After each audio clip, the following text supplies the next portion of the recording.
The Story of King Arthur and His Knights by Howard Pyle. The Three Worthies, Chapter 2nd. How Merlin journeyed with Vivien unto the Valley of Joyousness, and how he builded for her a castle at that place. Also how he taught her the wisdom of magic, and how she compassed his downfall thereby.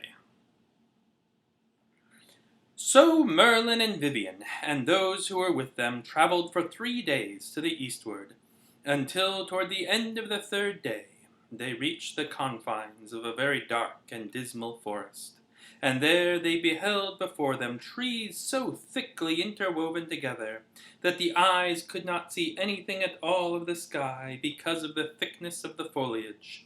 And they beheld the branches and the roots of the trees, that they appeared like serpents all twisted together. Wherefore Vivien said, "Sir, this is a very dismal woodland." "Yea," said Merlin, "so it appeareth to be. Natheless, there lieth within this forest that place which is called by some the Valley of Joyousness, and by others the Valley of Delight, because of the great beauty of that place.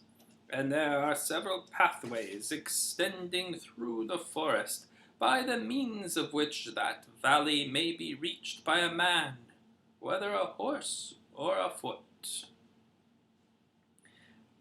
And after a while they found it was as Merlin said, for they came by and by upon one of those pathways, and entered it, and penetrated into the forest. And lo, within that doleful woodland it was so dark that it appeared as though night time had fallen, although it was bright daylight beyond the borders thereof. Therefore many of that party were very much afraid. But Merlin ever gave them good cheer, and so they went forward upon their way. So by and by they came out at last from that place, and into the open again, whereat they were greatly rejoiced, and took much comfort.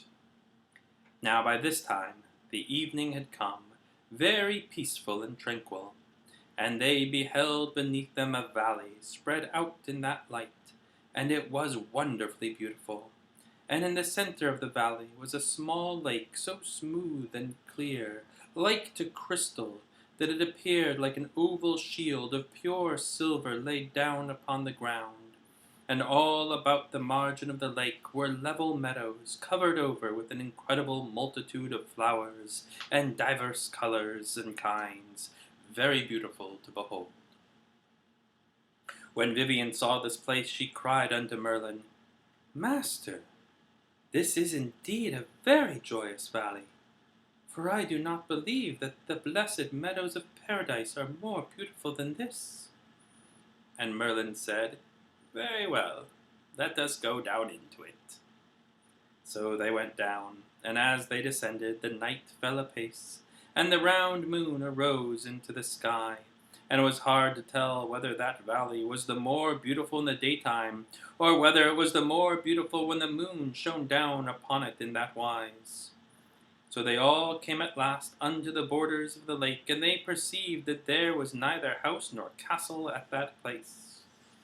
Now upon this the followers of Merlin murmured amongst themselves, saying, "This enchanter hath brought us hitherward, but how will he now provide for us, that we may find a resting place, that may shelter us from the inclement changes of the weather? For the beauty of this spot cannot alone shelter us from rain or storm."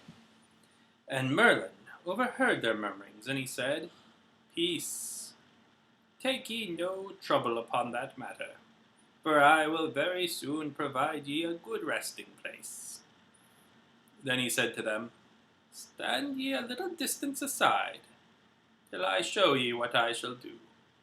So they withdrew a little, as he commanded them, and he and Vivien remained where they were.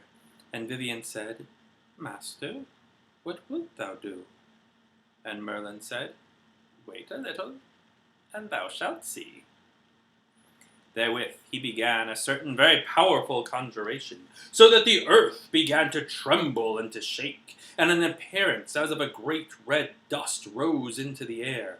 And in this dust there began to appear sundry shapes and forms, and these shapes and forms arose very high into the air. And by those who gazed thereon perceived that there was a great structure apparent in the midst of the clouds of red dust. Then after a while all became quiet, and the dust slowly disappeared from the air. And behold, there was the appearance of a marvelous castle, such as no one there had ever beheld before, even in a dream. For the walls thereof were of ultramarine and vermilion, and they were embellished and adorned with figures of gold, wherefore the castle showed in the moonlight, like as it were a pure vision of great glory. Now Vivien beheld all that Merlin had accomplished, and she went unto him, and kneeled down upon the ground before him, and took his hand, and set it to her lips. And while she kneeled thus, she said, Master, this is assuredly the most wonderful thing in the world. Wilt thou then teach me such magic, that I may be able to build a castle like this castle out of the elements? And Merlin said, Yea, I will teach thee, and more besides. For I will teach thee not only how thou mayest create such a structure as this out of invisible things, but will also teach thee how thou mayst, with a single touch of thy wand, dissipate that castle instantly into the air, even as a child with a stroke of a straw may dissipate the beautiful shining bubble, which upon an instant is, and upon another instant is not. And I will teach thee more than that, for I will teach thee how to change and transform a thing into the semblance of a different thing. And I will teach thee spells and charms such as thou didst never hear tell of before. Then Vivien cried out, Master, thou art the most wonderful man in all the world. Then Merlin looked upon Vivien, and her face was very beautiful in the moonlight, and he loved her a very great deal. Wherefore he smiled upon her and said, Vivien, dost thou still hate me? And she said, Nay, master. But she spake not the truth, for in her heart she was evil, and the heart of Merlin was good, and that which is evil will always hate that which is good. Wherefore, though Vivien lusted for the knowledge of necromancy, and though she spake so lovingly with her lips, yet in her spirit she both feared and hated Merlin because of his wisdom. For she wist right well that except for the enchantment of that ring which he wore, Merlin would not love her any longer in that wise.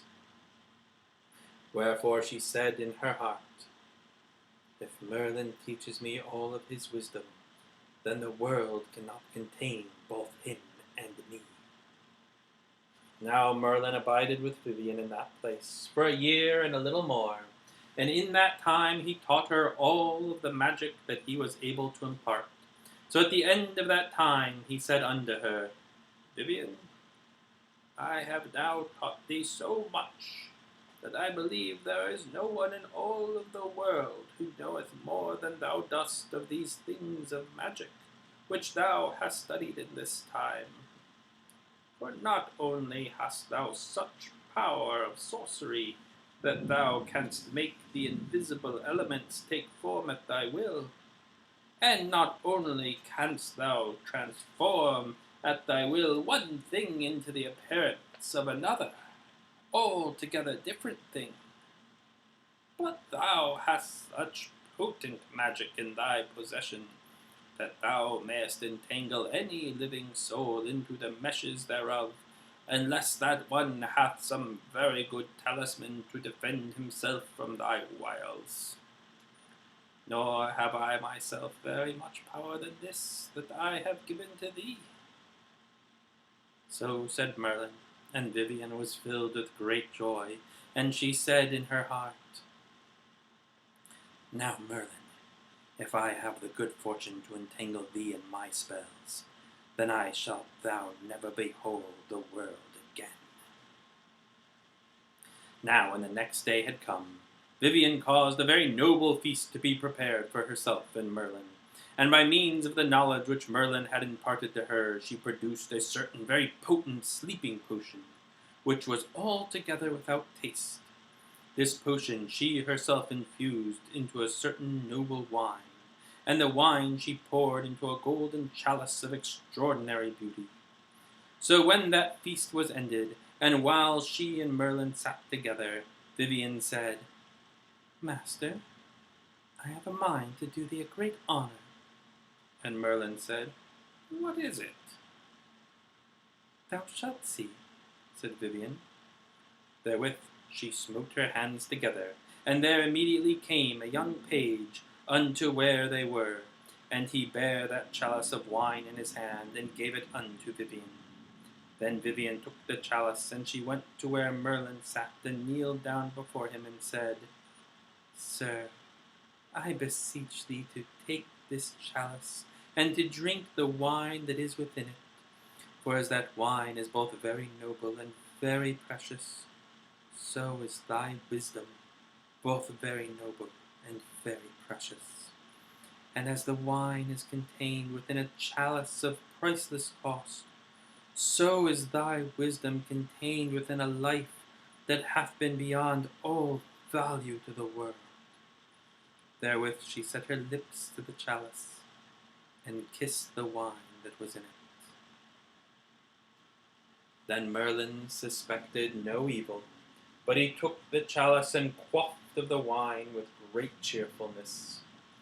After that, in a little, the fumes of that potent draught began to arise into the brains of Merlin, and it was as though a cloud descended upon his sight. And when this came upon him, he was presently aware that he was betrayed. Wherefore he cried out thrice in a voice very bitter and full of agony, "Woe!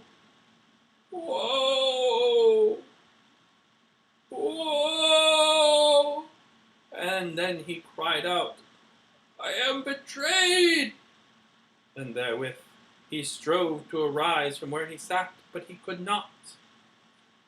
That while Vivien sat with her chin upon her hands, and regarded him very steadily, smiling strangely upon him. So presently Merlin ceased his struggles, and sank into a sleep so deep that it was almost as though he had gone dead. And when that had happened, Vivien arose and leaned over him, and set a very powerful spell upon him. And she stretched out her forefinger, and wove an enchantment all about him, so that it was as though he was entirely encompassed with a silver web of enchantment. And when she had ended, Merlin could move neither hand nor foot, nor even so much as a fingertip, but was altogether like some great insect that a cunning and beautiful spider had enmeshed in a network of fine, strong web. Now when the morning had come, Merlin awoke from his sleep, and he beheld that Vivien sat over against him, regarding him very narrowly. And they were in the same room in which he had fallen asleep. And when Vivien perceived that Merlin was awake, she laughed and said, "Merlin, how is it with thee?" And Merlin groaned with great passion, saying, "Vivien, thou hast betrayed me." At this Vivien laughed again very shrilly and piercingly, and she said, "Behold, Merlin, thou art altogether in my power, for thou art utterly interwoven in those enchantments which thou thyself hast taught me. For lo, thou canst not move a single hair without my will, and when I leave thee, the world shall see thee no more. And all thy wisdom shall be my wisdom, and all thy power shall be my power, and there shall be no other in the whole world who shall possess the wisdom which I possess." Then Merlin groaned with such fervor that it was as though his heart would burst asunder, and he said, "Vivien, thou hast brought me to such shame that even were I released from this spell, I could not endure that any man should ever see my face again. For I grieve not for my undoings, so much as I grieve at the folly that hath turned mine own wisdom against me to my destruction. So I forgive thee all things that thou hast done to me to betray me. Yet there is one thing alone which I crave of thee." And Vivien said, "Does it concern thee?" And Merlin said, "No, it concerns another." Thereupon Vivien said, "What is it?" Then Merlin said, "It is this. Now I have received my gift of foresight again, and I perceive that King Arthur is presently in great peril of his life. So I beseech thee, Vivien, that thou wilt straightway go to where he is in danger, and that thou wilt use thy powers of sorcery for to save him. Thus, by fulfilling this one good deed, thou shalt haply lessen the sin of this that thou hast done to betray me." Now at that time Vivien was not altogether bad, as she afterward became, for she still felt some small pity for Merlin, and some small reverence for King Arthur. Wherefore now she laughed and said, "Very well, I will do thy desire in this matter. Whither shall I go to save that king?" Then Merlin replied, "Go into the west country, and under the castle of a certain knight, hight Sir Domas de Noir. And when thou comest there, then thou shalt immediately see how thou mayest be of aid to the good king." Upon this Vivien said, "I will do this thing for thee, for it is the last favour that anyone may ever render unto thee in this world." Therewith Vivien smote her hands together, and summoned many of her attendants. And when these had come in, she presented Merlin before them, and she said, "Behold how I have bewitched him. Go, see for yourselves, feel of his hands and his face, and see if there be any life in him." And they went to Merlin, and felt of him, his hands and arms and his face, and even they plucked at his beard.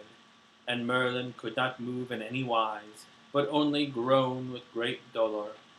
So they all laughed, and made them merry at his woeful state. Then Vivien caused it by means of her magic that there should be in that place a great coffer of stone, and she commanded those who were there that they should lift Merlin up and lay him therein, and they did as she commanded. Then she caused it that by means of her magic there should be placed a huge slab of stone upon that coffer, such as 10 men could hardly lift. And Merlin lay beneath that stone, like one who was dead. Then Vivien caused it to be that the magic castle should instantly disappear, and so it befell as she willed. Then she caused it that a mist should arise in that place, and the mist was of such a sort that no one could penetrate into it, or sever it asunder, nor could any human eye see what was within. Then, when she had done all this, she went her way with all of her court from that valley, making great joy in that she had triumphed over Merlin. Nevertheless, she did not forget her promise, but went to the castle of Sir Damas de Noir, and after a while it shall all be told how it befell at that place. Such was the passing of Merlin, and God grant it that you may not so misuse the wisdom he giveth you to have, that it may be turned against you to your undoing. For there can be no greater bitterness in the world than this, that a man shall be betrayed by one to whom he himself hath given the power of betraying him.